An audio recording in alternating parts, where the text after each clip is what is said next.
He was an undersized power forward with great strength and sneaky athleticism. He outworked and out-hustled bigger forwards to put up some incredible production at Southern Miss, where he would lead the program to some historic seasons and at the same time draw comparisons to another undersized power forward who was dominating the NBA. And probably unlucky for him, he would be the player expected to fill the shoes of a recently departed Barkley when he was drafted in 1992. But to start his career, Clarence Weatherspoon was great, as he was more athletic than the other power forwards, yet just as strong, while being relentless down low. But his best years were spent in Philly, which was the furthest thing from a stable situation, and his size would see him shifted away from the playstyle that made him valuable. The Sixers went in a different direction in the late 90s, and Weatherspoon became a journeyman for the next decade. His athleticism faded, and he never brought that same excitement from his early years. But his work ethic remained, and he was always a reliable rebounder and durable player who could fit in most rotations. And some might say Clarence Weatherspoon is forgotten for a reason, but early on, he was forced away from the playstyle that suited him best, yet took it all in stride. But he still deserves appreciation for how good he was when he could play his game. Let's jog your memory. A Mississippi native, Clarence Weatherspoon attended Motley High in Columbus, where he excelled in both football and basketball. His basketball career got off to a slow start after he suffered a broken arm in 9th grade. But by his junior season, he was averaging 24 points, 16 rebounds, and 6 blocks per game as he led his team to the Class 2A state championship game, while also showing that he could play with much bigger players, with his rare combination of strength and finesse. And for his senior season, he would finish with averages of 28.2 points and 16 rebounds per game, as the now 6'6", 220-pound Weatherspoon earned all-state honors as a junior and senior. Weatherspoon had big-name schools like Auburn and Tennessee hoping for his commitment, but he would stay much closer to home and opt to attend Southern Mississippi, as he was drawn to head coach MK Turk's fast-paced offense and an opportunity for immediate playing time. Under Turk, the Golden Eagles were coming off of 3 straight winning seasons, but they had also lost almost their entire starting lineup, as 4 seniors had graduated after the '88 season. So while it probably wasn't going to be a successful year, Weatherspoon was going to get his chances, and he immediately stepped into the starting lineup, where he would team with sophomore guard Darren Chancellor. Weatherspoon was a force inside, as he would finish second on the team in scoring and first in rebounding and blocks, while shooting over 54% from the field. Additionally, he would finish second in the conference in blocks per game and first in rebounding. Southern Miss had one of the worst defenses, and after losing so many starters, they scored 12 less points per game in 1989, so they understandably had their growing pains and would finish the season at just 10-17 and miss the tournament. But Weatherspoon's regular season saw him win Conference Freshman of the Year, behind averages of about 14.5 points, 10.5 rebounds, and 1.5 blocks per game. Weatherspoon's sophomore season saw him and the team make big strides. One of his biggest weaknesses as a freshman was that his range was limited within about 10 feet of the basket. But this year, he showed an improved ability to step out and make a mid-range shot, while also improving his free throw shooting by over 10%, which he needed, as his hustle and bruising play down low resulted in him leading the Metro Conference in free throw attempts. He improved his numbers as he tied for the team lead in scoring, while again leading the team in rebounding, and this time shooting over 60% from the field. He would be a top 10 scorer in the conference, while again being its best rebounder, as he would be named first team all-conference and conference player of the year. Southern Miss was still a team that relied on their fast-paced offense, but had slightly improved their defense this year and would improve to an 18-4 regular season and a 9-5 record in conference play. They would defeat Virginia Tech and Cincinnati in the Metro Conference tournament, but would come up short in the final versus Louisville, as they lost by 3. But the Golden Eagles had still made history, as they received an at-large bid to the NCAA tournament, marking their first appearance in school history. Unfortunately, it would only last a game, as they were knocked out by LaSalle, with Weatherspoon putting up a team-high 16 points and 14 rebounds on 6 of 11 shooting. But his sophomore season would end with him averaging about 18 points, 11.5 rebounds, and 1.5 blocks per game. The '91 season was the best chance for success for Weatherspoon and the Golden Eagles, as although Weatherspoon was a junior, Chancellor was a senior, and their other top players, Deron Jenkins and Russell Johnson, were also seniors. At this point, Weatherspoon was at a listed 6'7" and 240 pounds, However, other accounts said he was closer to 6'5", but with a build like his and a relentless game that saw him play much bigger than he was now getting comparisons to another undersized superstar forward in the NBA. Southern Miss was a dangerous opponent, as teams had to pick their poison when playing them, as Weatherspoon commanded a double team inside, but if you committed to helping on Weatherspoon, it would leave Chancellor open, who was lethal from beyond the arc. Weatherspoon would finish second on the team in scoring and first in rebounding and blocks, as he would yet again lead the conference in rebounding, while also finishing as a top 2 shot blocker and top 3 scorer on nearly 59% shooting, which again led to a first-team All-Conference and Conference Player of the Year selection. The Golden Eagles began the year as the 19th ranked team in the nation and would upset number 6 Alabama in the season opener, as overall they would start the year at 18-2 before finishing the regular season ranked number 22 in the nation with a 21-6 record. Their conference tournament would be over quickly as they lost to Louisville in the quarterfinal, but for the second consecutive year, they would receive a tournament bid, and this time take on NC State in round 1. But this game would end in a blowout loss, as Weatherspoon put up 21 points and 13 rebounds on 10 of 6 shooting, but his regular season would see him average about 18 points, 12 rebounds, and 2 blocks per game. Weatherspoon returned for his senior season, but the Golden Eagles were a much worse team after losing so many players to graduation. Their offense regressed significantly, as Weatherspoon would be the only player to average double figures. But individually, it would be Weatherspoon's best season. He would lead the team and conference in scoring, blocks, and free throw attempts, and although he would finish second in the conference in rebounding, it would still mark his 4th straight season averaging double-figure rebounds. As for the 3rd consecutive year, he was first-team All-Conference and Conference Player of the Year. With a much weaker supporting cast, the offense struggled, and overall the team went just 12-15 in the regular season. But Weatherspoon would get a rare honor, as prior to his final home game versus Tulane, he would have his jersey retired. The Golden Eagles would defeat USF in the Metro Tournament quarterfinals, but would lose to Charlotte in the semifinals, marking the end of an incredible college career for Weatherspoon. And his senior season saw him average about 22.5 points, 10.5 rebounds, and 2.5 blocks per game. Weatherspoon was part of a stacked big man draft class, featuring guys like Shaquille O'Neal, Christian Laettner, and Tom Gugliotta, so it was easy for him to be overlooked. But about a week before the draft, a 76ers team who had just finished at 35-47 traded Charles Barkley to the Phoenix Suns, and as they possessed the 9th pick in the 92 draft, it seemed like fate when the player who was being called Baby Barkley was still there when they were on the clock. So Weatherspoon would join a Philadelphia team who were looking to recapture their championship glory from a decade earlier. Obviously, they didn't have the talent to do that anytime soon, but in the Barkley trade, they received Jeff Hornacek, who they would pair alongside Hersey Hawkins in the backcourt to give them a good scoring duo. And they hadn't done a ton of winning since their '83 title, but one thing that their former head coach and now executive Jim Lynam had done well was maximize Barkley's strengths and talent. So with Weatherspoon being a similar player, it was a great situation for him to come into, and his rookie season would be more than respectable. He would finish as the team's 3rd leading scorer and top rebounder, as well as finish top 10 among rookies in both categories, as he was named 2nd team All-Rookie. To begin the year, the Sixers were coached by Doug Moe, and under Moe, Weatherspoon would average 15.3 points and 6.7 rebounds. But after a 19-37 start, Moe was replaced with Fred Carter, and even though they went just 7-19 under Carter, Weatherspoon thrived, as in the final 26 games of the season, he upped his averages to 16.3 points and 8.2 rebounds per game. Overall, Weatherspoon would hit double figures in 73 games and record 18 double-doubles, as well as score a season-high 30 points in a February 12th loss to Denver.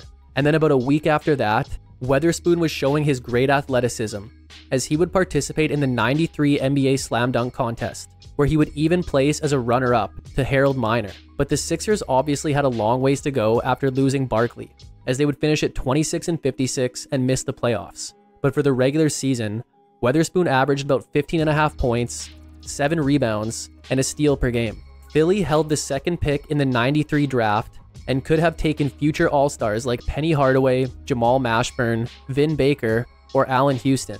But they would instead select the late Sean Bradley, who hadn't played high-level basketball in over 2 years due to missionary work. The Sixers would sign a 38-year-old Moses Malone during the offseason, but looked to be going full rebuild, as they would ship Hersey Hawkins to the Hornets, with their best returning asset being point guard Dana Barros. They would also trade away Hornacek in a trade deadline package to Utah for a package headlined by a 32-year-old Jeff Malone. So there was a lot of change, but Weatherspoon remained the constant and the focal point of the team.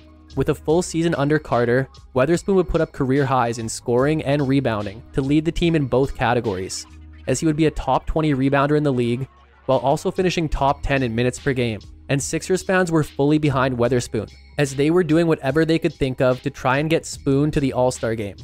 Philadelphia got a little visual aid here. What's halftime without one of these? They're really pushing hard in Philly for Clarence Weatherspoon to make the All-Star, so they have sent this thing out, and my goodness, it's a wooden spoon with his face on it. What will they think of next? Not having a bad year. He's 17.4 points, 9.8 rebounds. He's number... Overall, Weatherspoon would hit double figures in 80 of the 82 games he played in, and 46 double-doubles, including a 31-point, 15-rebound performance in a February 2nd loss to Cleveland. Additionally, he would record his only career triple-double in a February 7th defeat of Charlotte, when he had 15 points, 15 rebounds, and 13 assists. But the Sixers' woes continued for another year as they finished at just 25 and 57, with Weatherspoon's final averages looking like about 18.5 points, 10 rebounds, and a steal per game. However, Weatherspoon had just played what would end up being the finest season of his career. About a month before the '94 draft, Lynam left the Sixers front office for a coaching job with Washington, so the Sixers would hire John Lucas to replace Lynam. But Lucas was also hired to replace Carter, as he would be fired, with Lucas taking over coaching and GM duties. Philly had the 6th overall pick, but even with the new GM, this would be another swing and miss, as they would select Sharon Wright ahead of guys like Eddie Jones and Jalen Rose. In his first 2 seasons, Weatherspoon had been allowed to operate down low quite often, where he was most comfortable. But with their young big men in Bradley and Wright, along with the newly signed Willie Burton, Lucas would opt to play Weatherspoon more like a small forward in '95, moving him away from the basket. Although Weatherspoon was athletic for his size, his game was built on his strength and bruising style of play, which was negated playing on the wing, and it showed in his stats, as although he finished second on the team in scoring at 18.1 points per game, he would shoot below 44% from the field, and his rebounds dropped from over 10 per game in '94 to less than 7 per game in '95. He would still hit double figures in 70 games, including 2 games with at least 30, but he would record just 13 double-doubles. He would, however, average a career-high 1.5 steals per game, as he was a versatile defender who would help Philly finish as a top 10 scoring defense.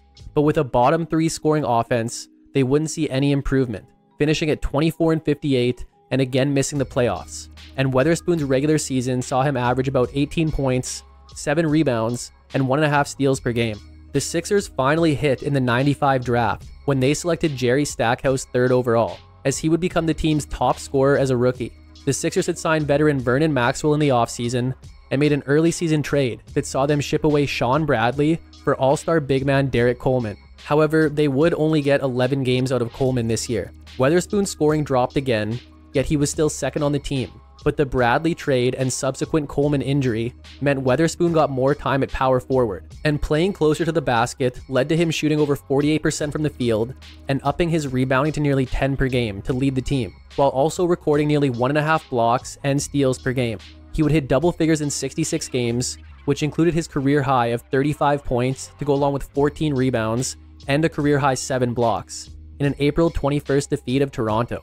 He would also record 30 double-doubles, including his first career 20 and 20 game, when he had 20 points and 20 rebounds in a January 5th loss to Vancouver. And the Sixers were losing a lot, as they would finish with the 2nd worst record in the league at 18 and 64, with Weatherspoon averaging about 16.5 points, 9.5 rebounds, and 1.5 steals per game.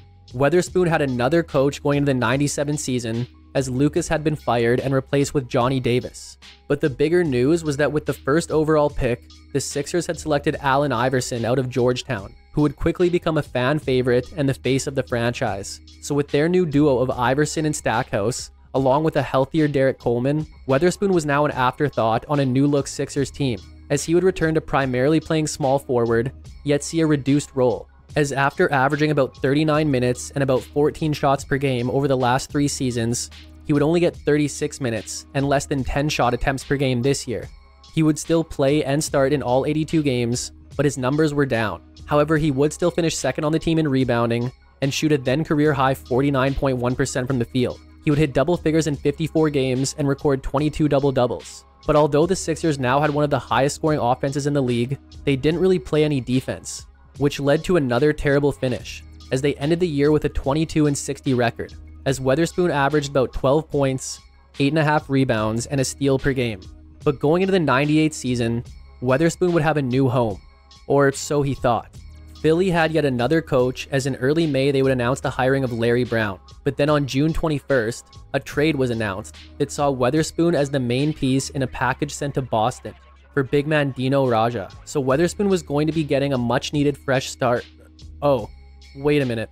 Okay, so just a few days after the trade was announced, the Sixers voided it after Raja failed his physical, as now Weatherspoon was back on the team who had just gotten rid of him. Weatherspoon had been a perfect professional up to this point, but he felt understandably disrespected by Philly. It wasn't the trade that bothered him, as he understood that was part of the business. It was the way Philly handled it that he felt was wrong, as he would say he found out about the trade through a friend of his agent as opposed to Sixers management. And then when he returned after the trade was voided, he wasn't even given so much as a phone call to welcome him back.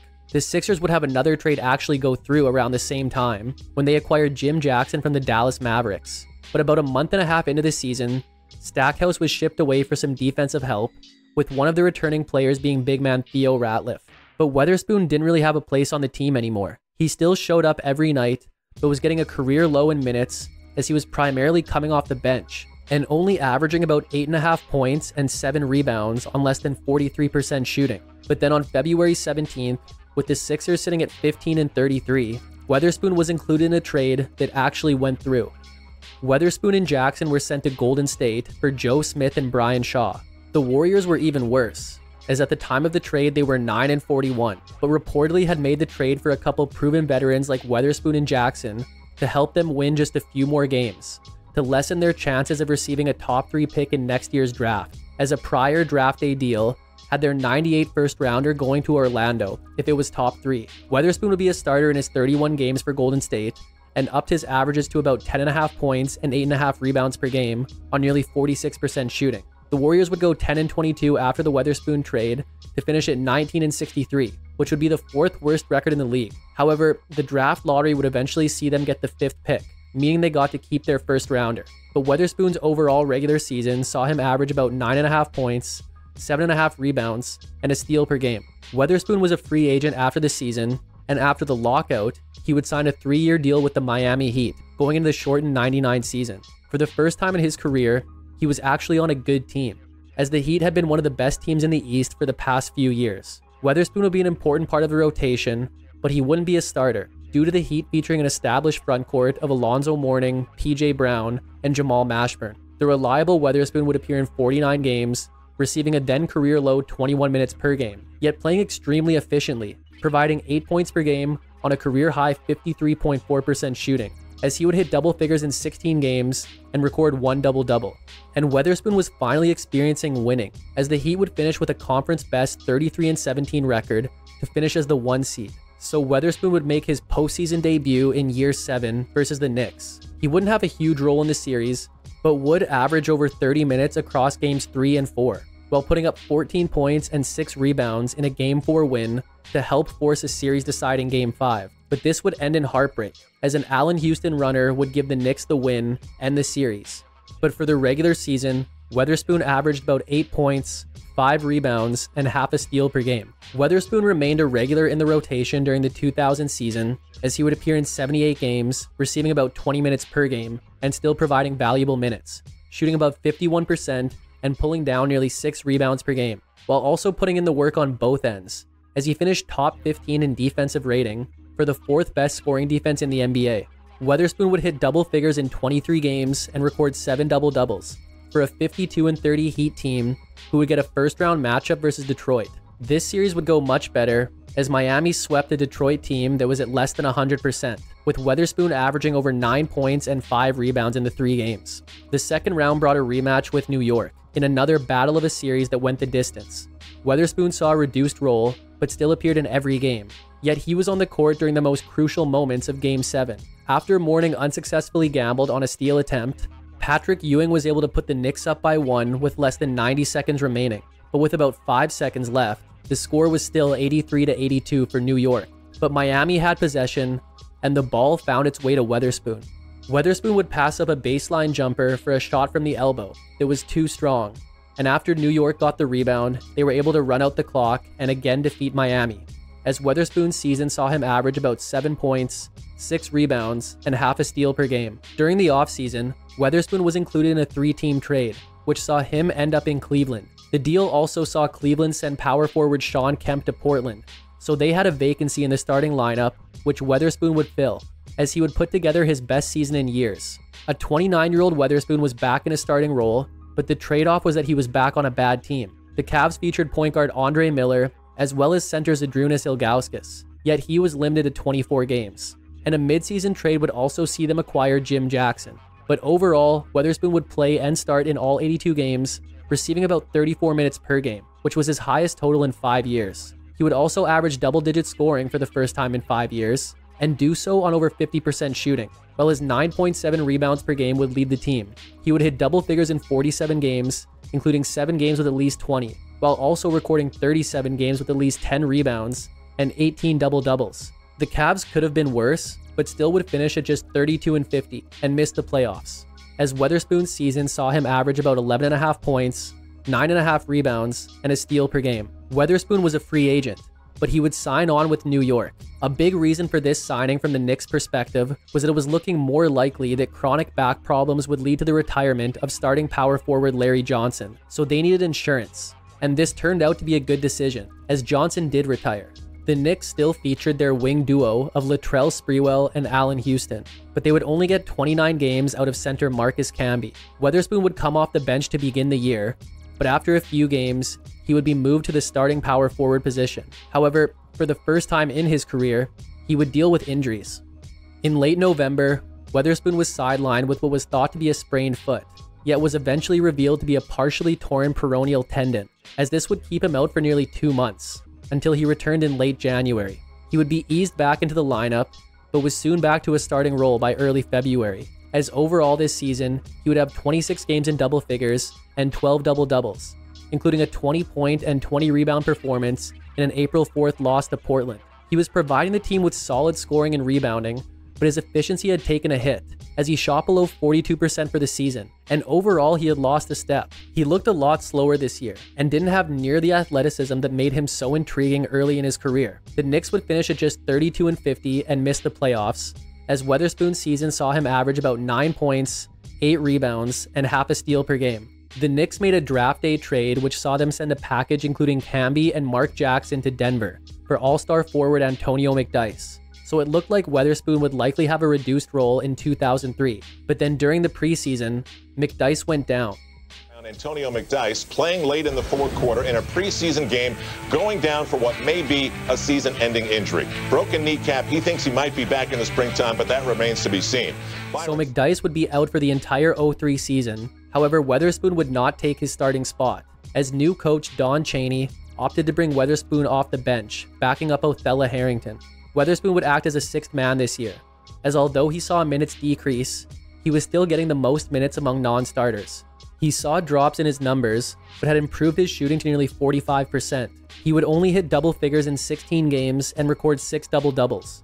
But he had a career game in a February 28th win versus Orlando, when he had 15 points on 50% shooting, but also pulled down a career-high 24 rebounds, including 8 offensive rebounds. But the Knicks continued to struggle, finishing at 37-45 and missing the playoffs, as Weatherspoon's season saw him average about 6.5 points, 7.5 rebounds, and a steal per game. Weatherspoon began the 04 season on New York, but they had a crowded front court, with Harrington, Kurt Thomas, Antonio McDyess, and the newly acquired Dikembe Mutombo, as Weatherspoon saw a significant minutes decrease and only appeared in 14 of the team's first 29 games, until he was traded away a couple days before New Year's.